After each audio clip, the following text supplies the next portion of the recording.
모든 영상에 소개하는 내용들은 각자의 판단에 맡깁니다. 리 에이스 채널은 항상 모든 영상에 있어서 유료로 하는 것들은 신중하게 결정하시는 것이라고 말씀드립니다.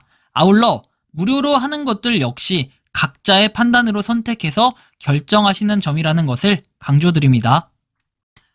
안녕하세요, 리 에이스입니다. 자, 여러분들, 이번 시간은 파이코인 세금에 대한 걱정은 사실상 끝났다 라고 볼 수도 있겠습니다. 자, 그리고 다양한 또 시황 분석을 통해서 현재 코인의 움직임 요걸 보는 게 상당히 중요할 것 같아요. 왜? 요즘에는 보면은 파이코인 어차피 맨날 해봐야 그런 뭔가 일정 하나하나 매일 새로운 게 나오지만 항상 똑같아요. 뭐 코인에 대한 새로운 31만 4,159달러로 거래했다 라든지 아니면 새로운 생태계 매장이 생겼다 라든지 뭐 그 외에도 다양한 소식들은 있어요. 하지만 그 이후에 우리가 실제로 코어팀에서 뭔가 발전적인 내용들이 어떻게 나오냐, 사실 이런 부분이 의문점이 갈 수도 있어요. 그래서 이번 시간은 이 만파이에 대한 우승자 발표가 최근에 있었고 이게 오늘 있었거든요. 자, 그리고 이 외에도 좀 다양한 소식들이 몇 가지가 있는데 한번 하나씩 살펴보면서 어떤 내용인지 한번 읽는 그런 시간 좀 가져볼게요. 그리고 일단 현황에 대해서 한번 살펴볼게요. 시황 분석이라고 하죠. 자, 한번 분석을 좀 해보면 우리는 일단 뭐 세금에 대한 걱정을 많이들 하는데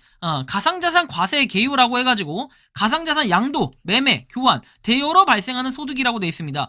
2025년 1월 1일부터 발생이 되고 세액 계산은 총 수입에서 필요 경비, 거래 수수료, 세무 비용 등을 빼고 그리고 기본 공제 250만 원을 이렇게 한 다음에 곱하기 세율 22%를 적용한다 해서 기타 소득세 20%, 지방 소득세 2%를 적용한대요. 자, 그리고 세금 신고는 연간 손익을 통산한 후에 다음 연도 어떻게 됩니까? 종합소득세 신고 기간에 기타 소득으로 신고를 해야 된다라고 되어 있습니다. 근데 솔직히 이거를 일일이 어떻게 다 하냐? 너무 이게 복잡한 거 아니냐? 너무한 거 아니냐? 왜? 우리는 이제 많은 사람들이 회사를 다니고 있어요. 아마 이 영상을 보시는 분들도 회사 많이들 다니실 텐데 회사 안 다니는 분들은 또는 사업하시는 분들이 기타 소득 신고하고 이런 절차가 좀 간소화되어 있지만 회사 다니는 분들은 뭐 한 1월에서 2월 정도 이렇게 신고하고 또 5월에 가서 신고 따로 해야 되고 얼마나 복잡해요 이게.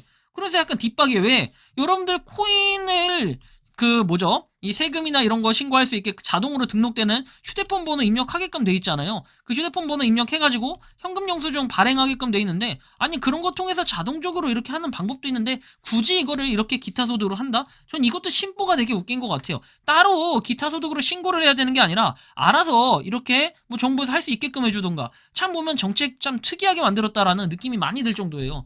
개정된 소득세법에 따라 2025년 1월 1일부터는 이 양도 대여분부터 기타 소득으로 분리과세가 된다라고 나와 있고 250만 원. 제가 계산법은 다 해드렸죠. 자, 근데 예를 들어서 1월 1일에 비트코인 한 개를 1억 원에 취득한 후에 12월 말에 1억 5천만 원에 매도한 경우에는 5천만 원에서 250만 원을 공제한 4,750만 원에 세율 22%를 적용해가지고 종합소득세 신고 시에 1,045만 원을 낸대요. 야, 근데 너무 심하다. 5천만 원에서 1,045만 원이 이 소득세 신고가 들었는데 세금으로 떼진다? 이거 좀 심각한 거 아닌가? 약간 이런 생각이 들기도 합니다. 쉽게 얘기해서 그냥 22%를 떼는 거다. 이렇게 보시면 되는데, 이거 약간 충격적일 수 있어요. 물론 여러분들 뭐 1억짜리를 갖다가 10억에 내가 팔으면은 이거에 대한 좀 체감은 좀 다르게 느껴질 수도 있지만, 어쨌든 세금 너무 많이 걷는 거 아닌가? 이렇게 또 생각을 해볼 수도 있겠습니다. 이게 무슨 로또 당첨된 것도 아니고, 내가 내 돈 내고 투자해서 약간의 그 리스크를 가지고 한 건데, 이걸 가지고 세금을 이렇게 많이 뗀다. 그렇다면은 약간 코인 시장에 침체기가 올 수도 있을 것 같다라는 이런 느낌을 받겠죠. 하지만 분명히 편법이라는 건 존재할 거예요. 자, 일단은 코인 시장에서는요, 다른 데 보면 아시겠지만 일본 같은 경우에는 비트코인 거래량의 70%를 차지할 정도로 화랑기를 보였지만 마운틴곡스가 해킹으로 파산하고 그리고 코인체크도 해킹으로 대규모 피해가 발생하면서 규제를 강화하기 시작했어요. 그래서 높은 세율을 적용했는데 일본 정부는 매매 수익의 최소 15%, 최고 55%, 주민세 10%를 포함해서 세금으로 부과를 해요. 그리고 나서 사업자에게도 이익이 실현되지 않은 가상자산에 대해 50%의 세금을 부과한대요. 아, 이거 여기가 좀 더 심하다. 그쵸? 우리나라는 그나마 양호하다. 근데 이런 식으로 해서 뭔가 코인 시장을 죽이게 하는 이런 느낌 좀 들어서 저는 별로 이거를 긍정적으로 생각하진 않고, 일본도 이렇게 하면 누가 코인 거래하냐, 그죠? NFT나 이런 거 약간 통해가지고 좀 조용하게 거래하지 않을까 싶기도 합니다. 인도는 4월부터 가상자산 매매 이익에 대해 30% 세율을 적용한다 해서 내용이 쭉 나와 있고요. 참 보면은 세금이 그래도 우리나라는 좀 적은 편이 아닌가. 어떻게 보면 너무 코인 시장에 대해서만 이렇게 엄격하게 대처하는 건 아닌가. 국가적으로 봤을 때 전 좀 그렇게 느껴요. 한편 국세청에서는 가상자산 개인 지갑 해외 계좌 신고 대상에서 제외를 했습니다. 뭐 이 말 여러분들 좀 어느 정도 긍정적으로 생각이 들고 감이 오시겠죠. 지갑에 대한 코인 보유 시에 대상 아니라고 얘기를 합니다. 그래서 이 얘기를 좀 더 살펴보면 이렇습니다. 자, 보시면 9일의 가상자산 업계에 따르면 최근 국세청은 이와 관련해서 국외 사업자가 개인 암호키 등을 보관 저장하는 프로그램만 제공할 뿐 통제권을 가지지 않아 매도 매수 교환 등에 관여하지 않거나 콜드월렛 등 하드웨어 지갑 서비스 국외 제조자 등이 판매하는 비수탁형 탈중앙화 지갑을 통해 가상자산을 보유하는 경우에는 국제 조세 조정에 관한 법률에 따라서 대상에 해당되지 않는다. 자, 이 얘기는 즉 여러분들 전 이렇게 판단을 해볼 수 있을 것 같아요. 우리가 그냥 지갑인데 해외 지갑 같은 경우에는 어떻게 합니까? 통제권을 가질 수가 없다라는 건데 기본적으로 메타마스크 같은 지갑이 이렇게 될 겁니다. 여기 보시는 것처럼 5억 원 상당의 가상자산을 보유하고 있어도 비수탁형이거나 개인 하드 월렛에 저장을 한 경우에는 해외 금융계좌 신고 대상에 포함되지 않는다라고 얘기했어요. 쉽게 얘기해서 저는 이런 느낌이 많이 들어요. 앞으로는 장외 거래라는 게 되게 활성화될 것 같다라는 생각이 많이 드는 게 지금 코인 시장에서도 장외 거래를 간간히 하시는 분들이 있습니다. 물론 코인 시장에 그냥 거래소끼리 거래해서 또는 여러분들이 거래소에서 사고 팔고 하는 매매법도 있겠지만 장외 거래라는 건 그냥 지갑에 들고 있는 걸 지갑으로 전송했을 때 사실 이거에 대해서는 어떻게 추적할 수 있는 방법이 없습니다. 그리고 그냥 뭐 계좌 이체를 해준다라든지 아니면 만나가지고 뭔가 현금 거래를 한다라고 했을 때는 사실 알 수 있는 방도가 전혀 없다라는 거죠. 그런데 어떻게 보면은 파이 같은 경우에도 어떻습니까? 파이 월렛 뭐 이런 것들은 파이 지갑이 해외 거지 국내 건 아니지 않습니까? 그래서 사실상 이거에 대한 추적도 불가능하고 어떻게 할 수 있는 그런 통제권 자체를 전혀 가지고 있지 않기 때문에 파이의 입장에서는 상당히 또 긍정적인 요소로 보여진다라는 거예요. 한편 이제 파이에 대한 내용을 잠깐 얘기해보면 자, 보시면 KYC 준수 마이그레이션된 지갑 보유자 수와 관련이 있다고 해서 뭐 1000만 중에 400만 개 그리고 1500만 중에 800만 개 이상이 KYC를 완료해야 된다. 그래서 KYC를 완료한 1500만 명의 개척자 중 1000만 명의 개척자만 지갑을 마이그레이션 하면은 이런 주목할 가치가 있다고 해서 아직 KYC를 통과하지 않았거나 마이그레이션 하지 않았다면 걱정하거나 서두를 필요가 없다라고 해가지고 마이그레이션 속도를 개선하는 데 도움이 될 수 있다. KYC가 공개되고 마이그레이션 자동으로 수행될 때 작업을 완료해야 된다 해가지고 내용이 나오며 코어팀이 KYC 지역별 마이그레이션을 결정하는 방법을 말하자면 나에게 달려있다면 메인넷 출시 조건을 충족하기 위해 위험도가 낮은 지역만 개설을 할 것이다 해가지고 뭐 개인적인 생각과 의견을 쭉 얘기를 하는데 결론적으로 얘기하면은 KYC 인증을 통과하지 못했다고 걱정할 필요가 없고 실제 사람이면 통과한다 하면서 걱정하지 말라라는 이런 표현을 합니다. 한편 KYC를 통과하지 못한 사람은 발을 동동동 구를 수밖에 없는데 뭐 이거에 대해서도 여러분들이 잘 아시겠지만 진짜 우리가 KYC에 집중을 하는 거 이거 되게 중요해요. 뭐 60개 앱 사실 이런 것들은 언급하지 않는다. 대부분 분들이 얘기를 해요. 왜? 기술적인 부분이기 때문에 이거는 운명에 맡길 수밖에 없고 어찌 보면은 그 이번에 1000개 보상을 준다라는 거 1000파이 보상 있죠. 이게 어찌 보면은 앱에 대한 발전 이런 걸 위해서 한다는 건데 실질적으로 앱에 대한 발전을 위해 한 게 있는가? 자, 우리가 좀 고민을 많이 해봐야 돼요. 이 KYC. 결국에는 60개라는 게 앱 발전을 위해서 썼다라는 건데 우리는 좀 더 뭔가 이런 것들 실제로 근데 1000파일을 받았다라는 얘기 여러분들 들어본 적이 있습니까? 저 같은 경우는 아직까지는 그런 걸 들어본 적이 없는데 혹시 있으면 좀 제보를 해주시면 좋겠고요. 한편 이더리움의 디플레이션이 계속 가속화가 되고 있어요. 480일 만에 뭐 이렇게 내려갔어요. 소각해가지고 연간 디플레이션이 마이너스가 됐다라는 거 이런 걸 봤을 때 솔직히 좀 의미심장하다라는 이런 느낌 좀 많이 들 수 있습니다. 자, 그리고 다음 내용을 보면 일론 머스크 보시면 아시겠지만 이렇게 좀 바뀌어 있어요. 그렇죠? 일론 머스크 트위터에서 도지로 로고가 삭제됐다라는 거예요. 그렇죠? 도지 로고가 삭제됐어요. 그래서 이게 무슨 일일까? 일론 머스크 씨가 확실히 뭔가 타격을 받은 듯한 최근에 여러분들이 아시겠지만 약에 관련된 내용들이 있었고 그거에 대한 타격이 어느 정도 영향력도 있지 않을까 이런 생각이 들고 자 비트코인 CME 선물 미결제 약정의 새로운 ATH가 자 62억 달러가 됐습니다. 상당히 많이 이 올라간 모습들 계속해서 뭔가 이 코인 시장에 대한 관심도가 올라가고 있다는 건 여러분들이 쭉 느낄 수가 있습니다. 자 거기에 첫 번째 비트코인 현물 ETF가 이제 결과 카운트다운인데 우리나라 시간으로는 실질적으로 1월 11일 오전에 판결이 나는 것으로 좀 보여지는데 어쨌든 좀 참고하시면 좋겠고 실제 현재 시간은 23시간 남았다고 되어 있습니다. 즉 여러분들 23시간 남았다라는 것은 뭡니까? 자 우리나라 시간으로는 오전 10시 내일 오전 10시가 되겠습니다. 1월 11일 그래서 한번 이때 살펴보면 될 것 같아요. 자 그리고 다음 내용을 좀 보면은 자 블랙록 등 이 월가에서는 2023년 자산시장 랠리 2024년까지 이어질 것이라고 전망을 했었는데 이 내용을 좀 더 자세히 보면 이렇습니다. 자, 2023년 말 미국 주식시장은 큰 상승을 했지만 인플레가 계속 완화될 경우에는 긍정적인 추세가 24년까지 이어질 수 있고 24년까지 지속된 지원이 예상된다라고 나오며 이 미국 경제는 탄력성을 보였고 최고의 성과를 기록을 했어요. AI 발전과 금리 인하 기대로. 블랙롱의 예상은 2024년에 상품 가격 하락으로 인플레이션이 낮아질 것, 그리고 공급 제약으로 인한 인플레이션 변동성 유연한 접근 방법 유지, 그리고 거시경제의 리스크로 인해 선진시장 주식에 대해 저중량 포지션을 유지하나 AI에 대해 낙관론 그리고 알파 잠재력으로 중립에 가까워지고 있고 S&P 500이 ATH를 기록할 것으로 예측을 하고 있다라고 해서 뭐 쭉 나옵니다. 그리고 미국 주식이 계속 상승할 수 있다라고 이런 주장을 하면서 뭔가 작년 시장보다 올해 시장은 좀 더 좋아질 것으로 예상을 하고 있다는 겁니다.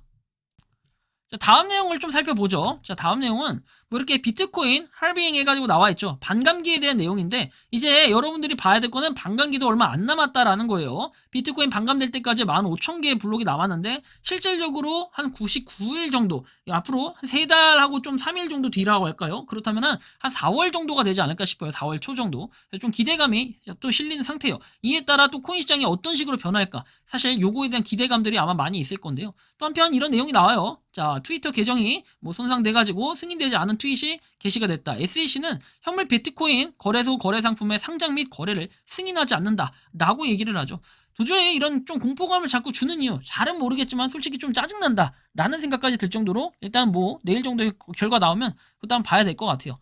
자, 이제 본격적으로 파이에 대한 내용들 몇 가지 살펴볼 건데 최소 1000만 개의 지갑이 마이그레이션 된 상태에서 오픈메인넷에 진입하려는 경우 유통량 파이는 다음과 같다 해가지고 쭉 내용이 나오는데 사실은 뭐 이 유통량 이런 것도 굉장히 중요하죠. 그쵸? 그런데 여러분들 유통량도 중요하지만 사실상 이 코인에 대해서 계속해서 길어지고 있는 이런 모습들을 쭉 볼 때는 우리는 어떤 생각을 하냐? 아니 이런 건 계속해서 하면서 내 KYC 인증은 언제 되냐? 사실 이게 가장 큰 뭔가 1분기의 핵심 아닐까 싶습니다. 한편 또 1분기 핵심인데 뭐 이 상태에서 갑자기 1월 9일에 이런 내용이 나와요. 1월 9일인데 이제 오늘 나온 건데 파이 에코트 우승자 발표해가지고 나와 있습니다. 그래서 만 파이 우승 상금을 받게 된다라고 돼 있고 자 파이 에코트 우승자 10월께 이제 나왔다라는 거. 전 이게 조금 아쉽긴 합니다. 피레이티스입니다. 그래서 플레이어가 해적 캐릭터의 역할을 맡아서 장애물과 함정을 피하면서 최대한 많은 땅을 덮는 코스로 이어지는 게임이다라고 해서 돼 있고 다비아몰이 뭐 상품을 또 이렇게 받았다고 하는데 다비아몰 약간 위험하다라는 평가를 받고 있는데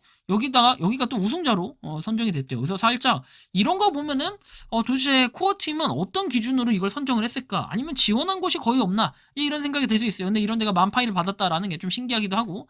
그런데 만파이면은 어느 정도일까요? 누가 4억이라고 얘기를 했죠. 그럼 그 사람들은 얼마입니까? 4조가 됩니까? 그렇죠? 참 보면 의문점이 들어요. 만약에 31만 4,159달러라고 한다면 그죠? 자, 한편 이런 얘기도 해요. 스텔라 프로토콜 20과 소로반 업데이트 합의 결정이다 해서 1월 30일 예정이고 그렇게 되면 파이도 점차 적용될 수 있다고 합니다. 코어팀의 1분기 KYC 개선도 그 부분을 염두한 듯하다라고 얘기했지만 저는 솔직히 이 부분에 대해서 어느 정도 할 얘기는 있어가지고 제가 조만간 이거는 컨텐츠로 따로 다뤄가지고 얘기를 해드리도록 할게요. 일단 결론적으로 말씀드리면은 저는 이게 스텔라 프로토콜 20과 만약에 관련을 지어서 연계를 지어서 뭔가를 한다라고 하면은 뭐 어쩌면은 여러분들 긍정적으로 보는 요소가 있을 수도 있겠지만 이건 추후에 조금 더 추가적인 설명을 한번 해드릴 수 있도록 할 테니 우선 한번 넘어가도록 하겠습니다. 자, 그리고 한편 이제 해외에서는 이런 식으로 열심히 뭔가 거래도 해요. 약간 피자 같은 느낌도 들고 뭔지는 잘 모르겠지만 어쨌든 뭐 거래를 했다라고 해서 나와 있는 이 내용을 보면은 0.0003758이라고 되어 있습니다. 너무 취합니다. 그죠? 자, 피 값은 0.01파이라고 되어 있어요. 그죠? 이 수수료 값이 0.01인데 그 실제 제품은 0.0003이에요. 와, 도대체 이 제품을 몇 개를 살 수 있는 거야. 그렇죠?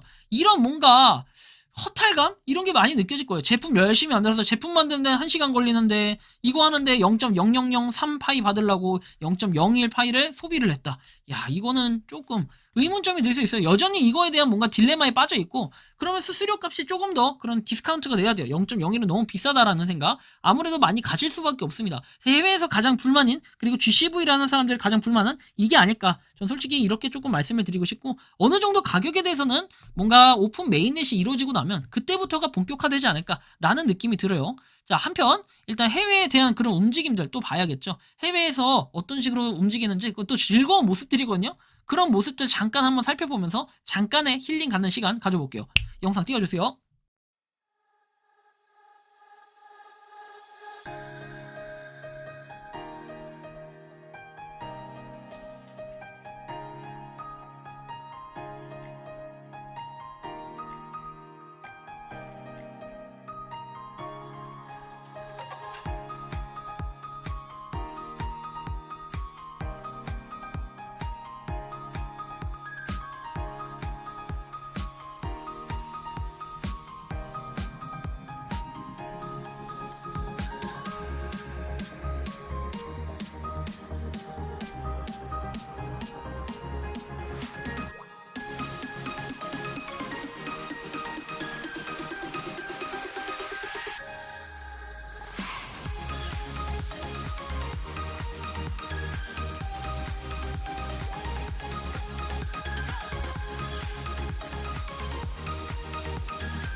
자, 해외에 있는 많은 사람들은 여전히 이렇게 응원을 하고 있다. 뭐, 요 정도 좀 살펴볼 수 있겠고, 그 다음에 좀 살펴보면은 또 파이에 대한 그런 움직임들.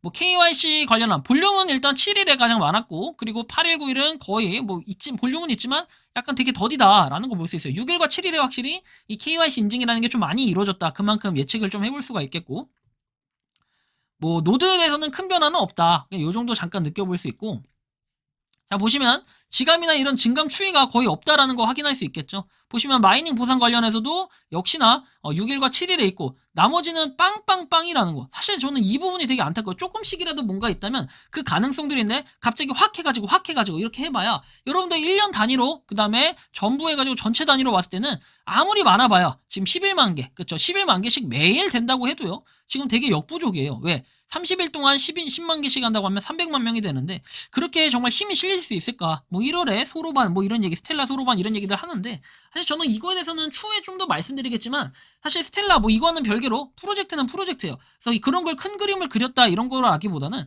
파이코인은 파이코인 그 자체의 프로젝트로서 뭔가 움직여야 되는 그런 요소가 굉장히 중요해요. 어딘가에 힘을 빌려서 어딘가에 의존해서 그런 게 아니라 이제는 독자적으로 뭔가 오픈 메인넷이 되면은 그거에 대해서는 이제 비로소 파이 토큰이 아닌 파이 코인으로 이루어지는 건데 그 역할을 하려면 어떻게 됩니까? 자신만의 그런 힘을 발휘해야 되는 이런 순간이 언젠간 올 건데 참 보면은 뭐 세금에 대한 걱정 이런 게 아니다 할지라도 우리는 파이 코인에 대해서 좀 더 고민하고 생각해 볼 때는 여전히 뭔가 의문점 이런 것들은 남아있다. 왜 KYC 인증을 안 해주냐부터 해서 다양한 의문점들이 남아있는데 올해는 작년보다 훨씬 더 많은 것을 해야 되고 훨씬 더 많은 발전이 있어야 된다. 그것은 코어팀에서 이미 많은 사람들이 보여주는 그런 반응들 그리고 우리 최고라는 파이오니어 분들이 보여주는 이런 반응들 때문이라도 발전은 분명히 있을 것이다. 전 이렇게 생각을 하고 있습니다. 자, 여러분들의 파이코인에 대한 생각은 어떠신지 자유롭게 의견을 댓글로 남겨주시면 좋겠고 이번 영상은 여기서 마치는 걸로 하겠습니다. 도움이 되셨다면 구독과 좋아요, 알림 설정 부탁드리겠습니다.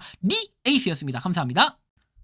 평소에 궁금하셨지만 내가 시도해보기 어렵거나 시간 낭비하고 싶진 않고 새로운 제보를 해주실 분들께서는 아래의 주소로 메일을 보내주시면 제가 해결해드리겠습니다. 단톡방은 유튜브 검색창에 소통창구를 개설했습니다를 검색해주셔서 확인하시면 됩니다. 아울러 채널 멤버십 가입 시 다양한 혜택을 누리실 수 있으니 참고해주시기 바랍니다. 시청해주셔서 감사합니다.